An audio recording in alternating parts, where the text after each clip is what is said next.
O Chile é um país de geografia única no mundo. O seu território é um corredor, literalmente um corredor, considerado o país mais comprido do mundo, com cerca de 4.400 quilômetros de uma ponta a outra, mas apenas 175 quilômetros de largura em sua média. Se juntar tudo, fica mais ou menos do tamanho de Minas Gerais, sendo assim o 38º maior país do mundo, que fica entre a extensa Cordilheira dos Andes e o Oceano Pacífico. Mas o curioso é que este país chegou ao nível de se tornar, junto com o Uruguai, os dois únicos países do continente sul-americano a estar no ranking de alta renda do Banco Mundial. Um feito realmente extraordinário. Mas como? Como um país com uma geografia tão acidentada e tão menos favorecido de terras se tornou o número 1 do continente? Bom, é isso que vamos tentar explicar agora. Pois toda a ascensão e prosperidade econômica do Chile pode estar de certa forma ameaçada. Ao final deste vídeo, vamos tentar descobrir se o Chile ainda é um país próspero em crescimento ou se tudo já está ruindo. O Chile, que era colônia espanhola, conseguiu sua independência em um processo que durou de 1810 a 1818, e já logo em 1823, o Chile se torna o primeiro país da América do Sul a abolir a escravidão. Um grande feito que com certeza ajudou o país a prosperar mais ligeiramente. O Chile ainda viria a passar por períodos de guerras buscando consolidar suas fronteiras, sendo elas a Guerra da Confederação e a Guerra do Pacífico contra o Peru e Bolívia.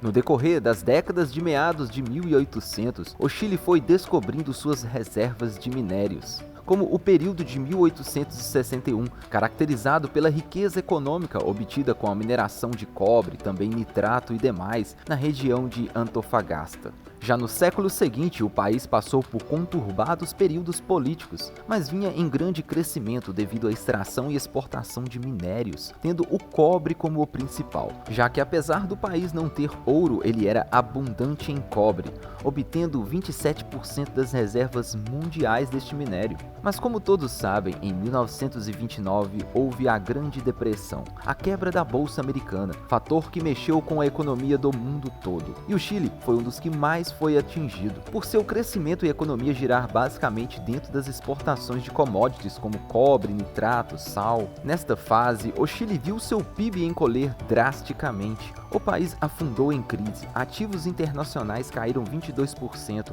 a construção caiu 33% e o déficit orçamental chegou a 31%.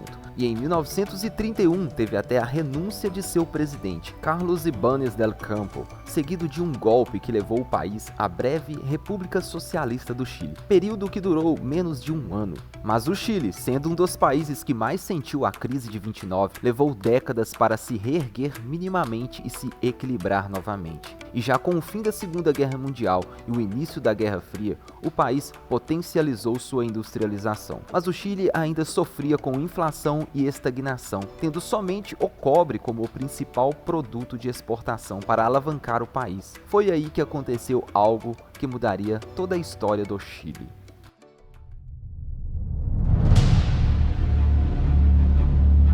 Com o baixo crescimento da época, houve uma insatisfação da população, o que abriu caminho para o Partido Socialista do Chile virar protagonista. Foi então que, em 1970, Salvador Allende, fundador do partido, conseguiu se eleger para presidente do Chile. Prometendo mudar a direção do país, ele realmente fez isso. Salvador tinha como plano fazer uma transição, segundo ele, democrática para o sistema socialista. Esta era a onda da época na América Latina, devido às influências da Revolução Cubana em 1959, implantando o socialismo em Cuba. Salvador começou então suas revoluções governamentais. Ele elaborou um plano de distribuição de renda, reforma agrária e nacionalizou empresas estrangeiras na marra. Para se ter uma ideia, em 1970 o Chile tinha 68 estatais. Em 1973, esse número foi para 596 estatais. Já não existia mais extração de cobre no setor privado, tudo era agora controlado pelo governo. Os Estados Unidos, vendo isso de longe e temendo uma debandada do Chile para o socialismo estilo Cuba, tratou de boicotar o governo de Salvador Allende, que com todas essas medidas protecionistas ficou sem credibilidade no mercado, pois investir no Chile não era mais seguro com um presidente estatizando tudo. Sendo assim, o governo não conseguia nem mais financiamento estrangeiro para compra de insumos para manter suas fábricas estatais funcionando, o que elevou o déficit fiscal do país, que é quando se gasta mais do que se arrecada. E já em 1972, o país não aguentou e entrou em recessão. A inflação estourou e a população atordoada demonstrou insatisfação com este crescimento do socialismo no país. E é claro, com um dedinho e apoio americano, aconteceu o grande golpe militar em 1973. Era o general Augusto Pinochet tomando o controle do país.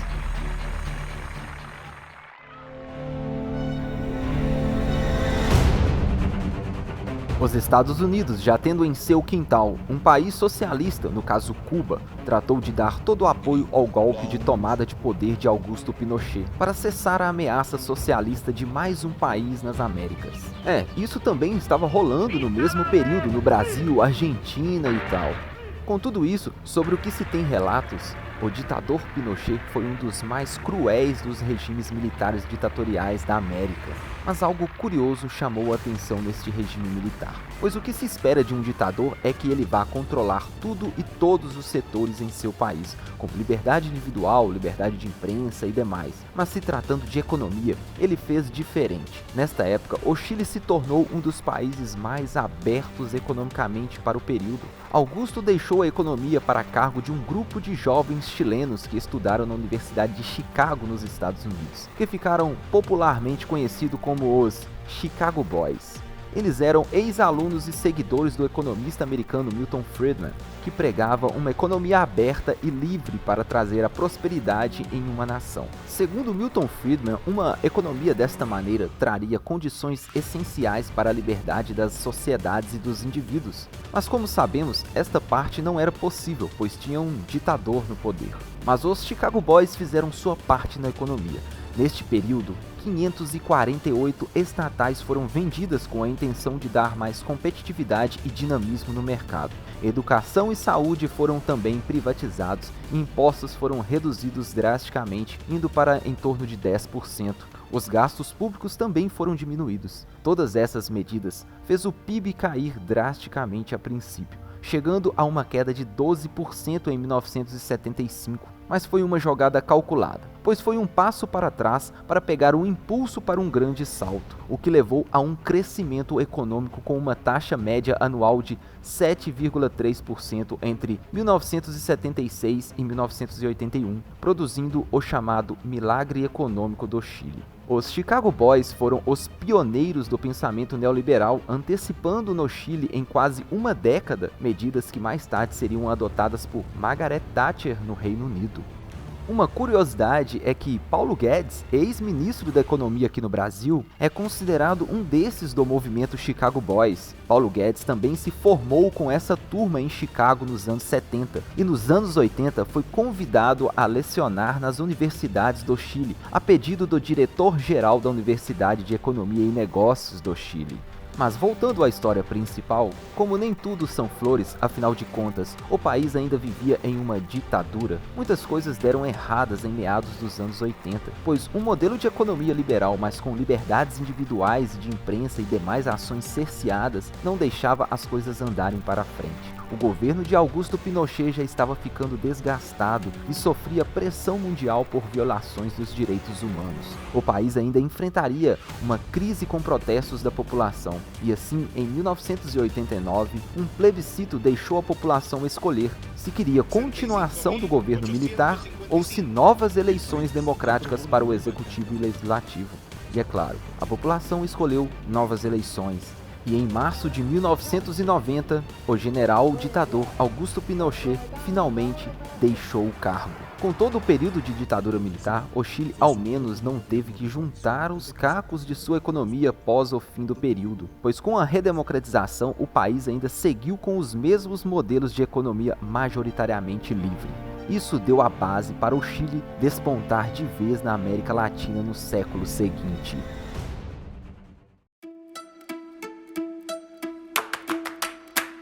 Economicamente, a transição do Chile foi caracterizada por um crescimento significativo e um fortalecimento da posição fiscal e financeira do país, com o Chile se consagrando o país mais desenvolvido da América Latina já no começo dos anos 2000. O modelo neoliberal foi mantido, embora as políticas econômicas voltadas para o gasto público social tenham sido promovidas e aprofundadas, com governos iniciais sendo mais de centro-esquerda. O país desempenhou um resultado significativo, reduzindo a pobreza. Cerca de 23,5% da população deixou a linha da pobreza entre 1990 e 2009. O país também promoveu sua reintegração nos mercados internacionais, assinando acordos de livre comércio com os principais parceiros comerciais, em especial com a União Europeia, o Brasil, os Estados Unidos e a China. O Chile também finalmente conseguiu diversificar um pouco mais seus produtos de exportação. Ele se consagrou ainda mais como o maior exportador de cobre do mundo,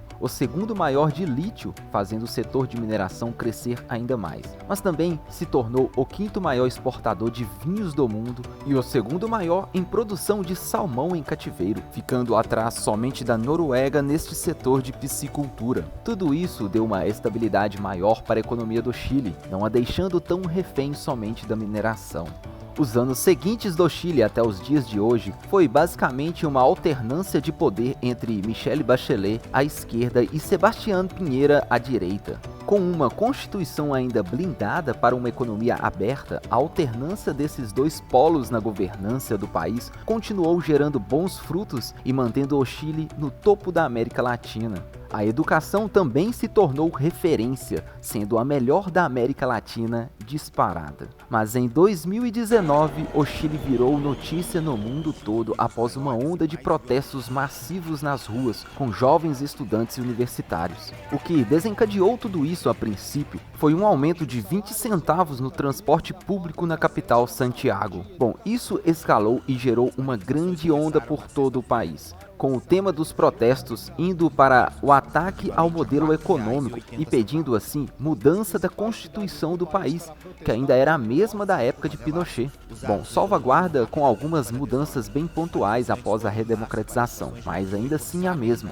Bom, é compreensível que um povo não se sinta tão bem com uma Constituição ainda feita na época de sua ditadura militar e quer apagar parte disso de sua história. Mas o movimento estudantil dos protestos bateu principalmente no lado econômico da Constituição, justamente a melhor parte, alegando que existia muita desigualdade social e o custo de vida do país era muito elevado. O curioso é que os números da época ainda surpreendiam em relação aos outros países. Por exemplo, morar em Santiago era 15% mais caro que morar em São Paulo, mas em compensação, a média salarial do cidadão chileno era mais do dobro do brasileiro nessas duas capitais, e a desigualdade no Chile era datada como a menor da América Latina, segundo dados do índice Gini com fonte do Banco Mundial. O Chile tinha feito progressos realmente contundentes ao longo das últimas 3 décadas, alcançando índices de pobreza significativamente menores que países como Estados Unidos e Canadá. Sobre o Brasil, então, nem se fala. Bom, mas é válido querer diminuir ainda mais a pobreza de seu país. É justo e plausível querer um país ainda mais próspero. Afinal de contas, no Chile também tem favelas e áreas de risco. Mas cuidado com o que se pede, pois pode ser atendido. Foi então que o presidente da época, Sebastián Piñera, realizou um plebiscito nacional no qual os chilenos aprovaram a elaboração de uma nova constituição para o país.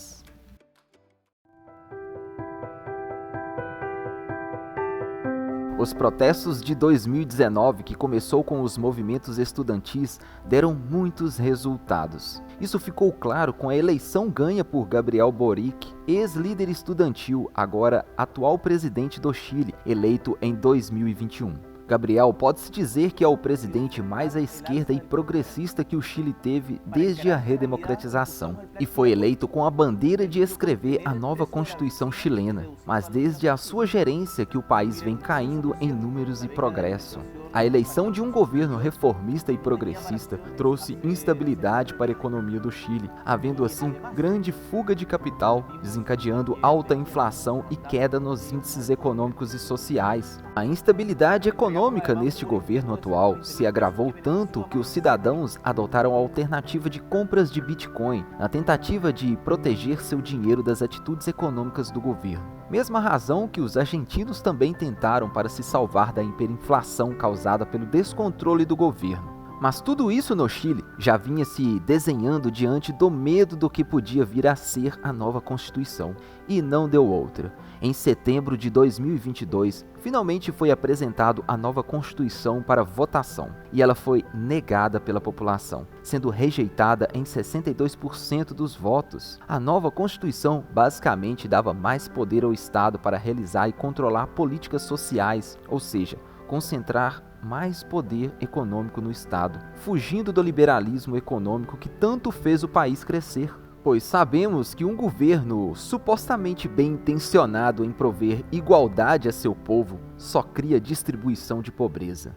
A Constituição também iria impor paridade total de homens e mulheres, obrigatoriamente tendo que cada um ocupar 50% dos cargos de todos os órgãos do Estado. Isso, a princípio, parece ser algo justo e bom para o país, mas na verdade gera ineficiência no sistema, com pessoas entrando muitas das vezes somente pela cota de gênero ou como um laranja, e não pela capacidade técnica, fazendo assim o Estado ser ainda mais ineficiente para o cidadão, e quem perde mais com isso é a classe mais pobre, que é a primeira a ser atingida.